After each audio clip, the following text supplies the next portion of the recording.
I'm doing a little bit today on ballet injuries and their lessons. Thanks for joining me. The discipline of ballet allows each dancer to create a baseline of strength mixed with flexibility, skill integrated with confidence. This comes from being able to do something again and again. And eventually, the muscle memory is so strong that every dancer can do those motions on demand. When I was at SAB, the School of American Ballet, there was a doctor that wanted to study ballet students, professional ballet dancers, marathon runners, and other types of athletes and artists to get a better understanding of the types of bodies that have the capacity to handle such stresses that their art or athletic endeavors require.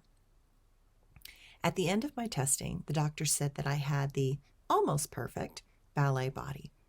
My bones were straight, except where I broke my ankle jumping off a slide when I was 4.5 trying to impress my sister and her friends. The doctor explained that because I was not quite straight between my left knee and my left foot, I would probably have an injury in that area at some time.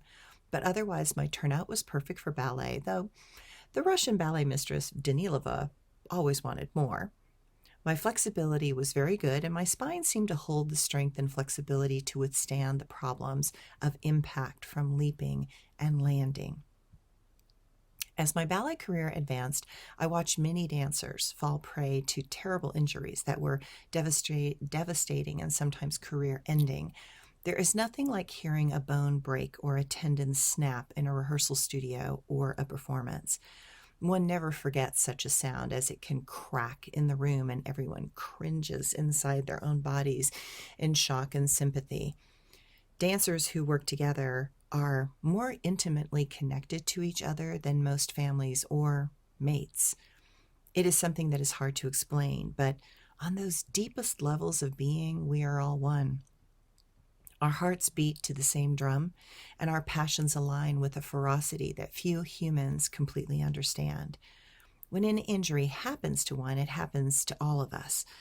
We are in such sympathy with each other that we cannot help but contract in pain with them. The first real injury I had was in the Berlin Ballet with Gudrun Laban trying to dance me till I died during a Mirtha rehearsal. She saw rehearsals as endless repetition of sequences of jumps until fatigue caused my legs to buckle underneath me and I was on the floor. With a smirk of success, she said, "Rehearsal over," and walked out while I was trying to figure out how I got onto the floor in the first place. Once she was gone, I caught my breath and I was able to do an assessment on my body. I could see my ankle swelling, never a good sign. And while I could walk on it, it felt wobbly, like it was too loose. One of the dancers gave me the number of a doctor and physical therapist, and the diagnosis was that I had strained or sprained my cross tendon ligaments in my ankle. Reflecting back on my time in New York, I realized it was my left ankle. Of course it was. That injury was easier to heal because it required electric stim to tighten up those overstretched ligaments and to wear a wrap on that ankle to give it support while it was healing. While it hurt to jump, I was not going to show pain around Gudrun Laban. After all, she might take me out of the performance, and that was a failure that my ego was just not willing to deal with at that time. Dancers are always helping each other with back cracks and adjustments, meaning that we slightly throw our back out and we need some taller dancer to pick us up, drop us down, and crack our back. Yes, I know all the chiropractors are cringing about right now, but it worked. Bleeding toes and feet were part of being a dancer. In Berlin, taking shoes off was not permitted for any reason. In Ballet West, they were much nicer and allowed us a chance to let our toes heal or to bandage them so they would stop bleeding. But accidents happen in the studio all the time. I was in Ballet West and taking a class. We were supposed to do a coupe from one angle and then jump up and swing the right leg around from front to back. A simple thing on a normal day.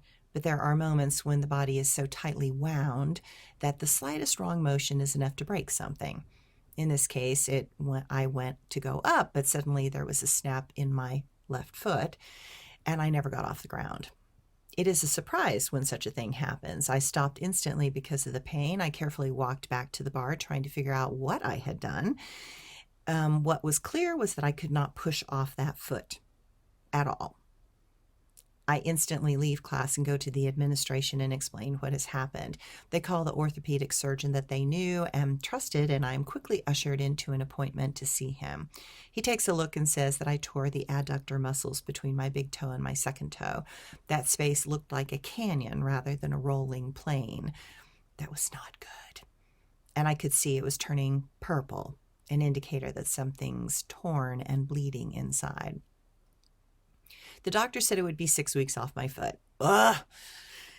Then he reminded me that dancers handle stress by moving, and I was not going to be able to do much of that for a few weeks at least. He said to be aware of that and not be aware that not moving would probably bring up a lot of anger and to not throw the dog across the room. I laughed at that, and I promised I wouldn't. But he was more right than I knew. The first shock was that I needed to go to the grocery store. As it was my left foot and not my right, I could drive to the store. I thought everything was fine until I realized that I could not use my crutches, as I was not supposed to put weight on my foot, and handle a shopping cart at the same time. I never even made it into the store. I just started crying my eyes out and then embarrassed. This was before they had scooter carts for those with walking problems.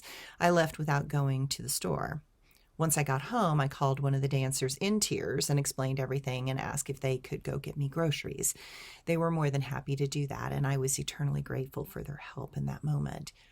It was a shock to not be able to do a simple task. After my 6 weeks healing, getting back to the studio was so very exciting because while I did not throw my dog across the room, I did realize that I did not have any other coping strategy for anger other than dance. It was the first time I realized that I needed to do some deep inner work and soul searching. I remember getting back to the studio and Bruce Caldwell, a principal dancer with Ballet West, was there also warming up and doing some recovery of his own. As I was trying to do a small releve, I realized that my foot seemed literally to be missing something. To my shock, I have no strength in that foot, and I have to modify my movement even to be able to lift my heel. Instantly, I start crying, and I want to collapse, but thank goodness Bruce Caldwell was there. He instantly came over and said that I had to take it slow, that rebuilding the strength in the foot takes time. He was so very kind. He gave instructions on what he would try and past challenges that he had to work through. I was so grateful for his honest and gentle heart and sharing. Together, we continue to work through issues and figure things out. While it took me a few weeks to get back into the swing of things, I was able to slowly get better. By the time of the performance, I was not super confident about my foot, yet we were doing Swan Lake and I was in Big Swans and the Russian Princess in the third act, both fabulous soloist roles filled with amazing music and intricate choreography. All was well until I went to do opening night with the Russian Princess. During the beginning of the solo, suddenly I hear a ripping sound like Velcro tearing. Instantly, my whole left leg goes numb. I can't feel below my knee, and this variation is on point most of the time. I had to trust that my foot knew where it needed to be and that my legs could keep going, which miraculously they did. After I bow to the prince, I walk back to sit and watch the other dancers perform. I have to sit in a stately way with my left foot underneath me, pointed in the point shoe to look pretty, and my right foot beautifully extended like a picture of grace. All I could think of was, oh dear, did I re-tear that part of my foot again? But after the show, my foot felt fine, in fact, better than fine. I had more flexibility back, and the physical therapist said that I probably tore the scar tissue that was stronger than regular tendons or ligaments. That made sense because after that, I really had no problems with it. The biggest injury came while I was at Ballet West after the whole Tony Lander Abdullah fiasco. That whole year was a walking disaster. The tensions and pressures were more than at any time in my life. After all, I had been rejected by Tony, relegated to not dancing in Abdullah, dealing with the dying process of Tony, getting mono and physically collapsing after Kennedy Center performances, Tony dying, one of the dancers dying in a car accident on the way to our summer Aspen programs, not realizing that I had chronic fatigue syndrome, having panic attacks, and then Bruce Marks announcing that he is leaving to go to Boston Ballet, and then decided to give me one of the soloist roles in Abdullah. What was clear was that he did not have any concern about my abilities, but Tony did. After her death, he gave me a cherished role in that ballet. While I was excited to prove myself to Tony even in death, I did not realize the power that Tony had over my psyche. She had lambasted me with a thought virus when she said, "You are not a Bournonville dancer. You will never be in any of my ballets. It is my ballet, and I choose who is good enough." I had suppressed that voice to the best of my ability, but it was eating at my soul in ways that I did not fully recognize until it was too late. We are in dress rehearsal on stage with costumes and sets when suddenly I am jumping, and this time on my right foot, I hear a very loud snap. Instantly, I am down, grabbing my foot in agony. Quickly, everyone leaps into action, and ice is administered, and I am off to the orthopedic surgeon once again for an emergency evaluation. He takes one look at the nodules swelling on my Achilles tendon and says, "Congratulations, you have torn your Achilles tendon. This is not something you can dance on. If you try to dance on it and it fully tears all the way through, then it will ricochet up to your thigh, and then I will have to pull it down from there, and it will be a career ender for you. You have to be completely off your leg for 6 weeks. There is not enough blood flow through this area, and it is very slow to heal. In 6 weeks, come back, and I will see if you can actually go back to work." In my ballerina-crazed mind that wanted to prove myself in Abdullah, I was not going to let that happen. I had a week to let it heal, but I was going to do that performance. I was not going to fail. I have my final dress rehearsal before the show, and I am out there clenching my teeth in pain as I am dancing. Tears are streaming down my face, turning my makeup into black streaks of distress. I manage to finish the variation, but I know that I cannot perform. Just attempting it that one time made it completely clear to me that I was unable to dance at all without risking my entire career, and I was not willing to give up everything for this ballet.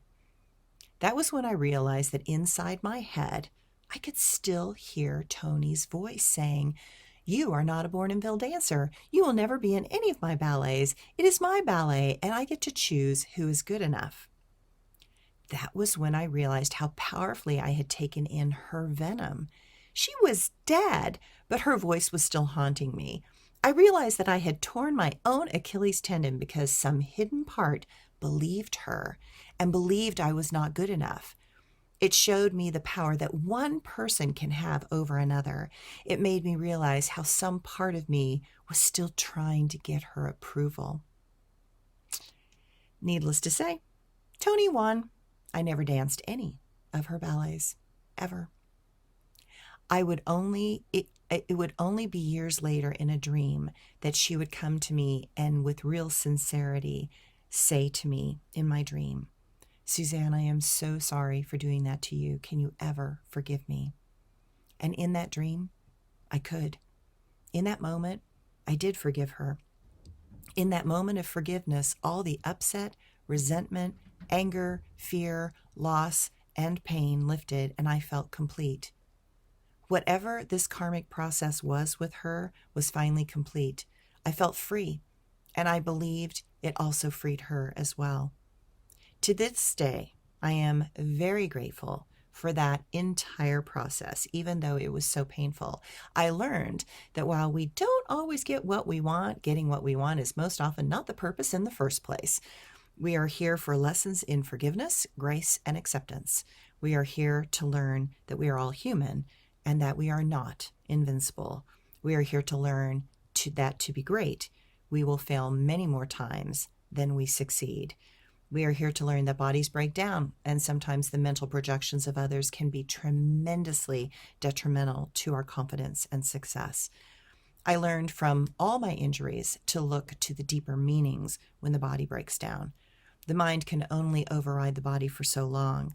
The body can only hold so much trauma and dysfunction before it will no longer be able to hold that type of tension and pressure. I have learned how to be so much kinder to myself because of being injured. I have learned how my body can be my greatest teacher if I learn to listen. I have learned that while I have a powerful spirit, I must remember that there has to be a tenuous balance between what my spirit demands and what my body and emotions are capable of in certain moments. I learned that when balance is there, magic can happen. I have learned that in balance, there will always be tensions trying to find a way to work together towards the best outcome. And I now know that the greatest self I have to offer this world is when I keep all those parts inside my being talking with each other, listening to all the voices, and working out ways that everyone can win. Remember to thank your body for giving you these special moments in your life, for giving you the ability to feel oneself and others. Your body gives you the ability to feel passion and physical love. It gives you the ability to marvel at a sunset in the snow-capped mountains. It allows you to feel one with nature and to hear the whispers in the wind. Thank your soul for being a guiding light in this darkness, in this world's density, for constantly reminding you that you have more to offer than you know, and that the light inside of you will never really be extinguished. And thank your heart for continuing to try and for knowing that love is the way and that love is what creates those spaces for magic to happen. If you can remember all those essential pieces in this complicated puzzle that is life, then you will evolve. You will find a path that shines your light, and you will make a difference in this world. Thanks, everyone.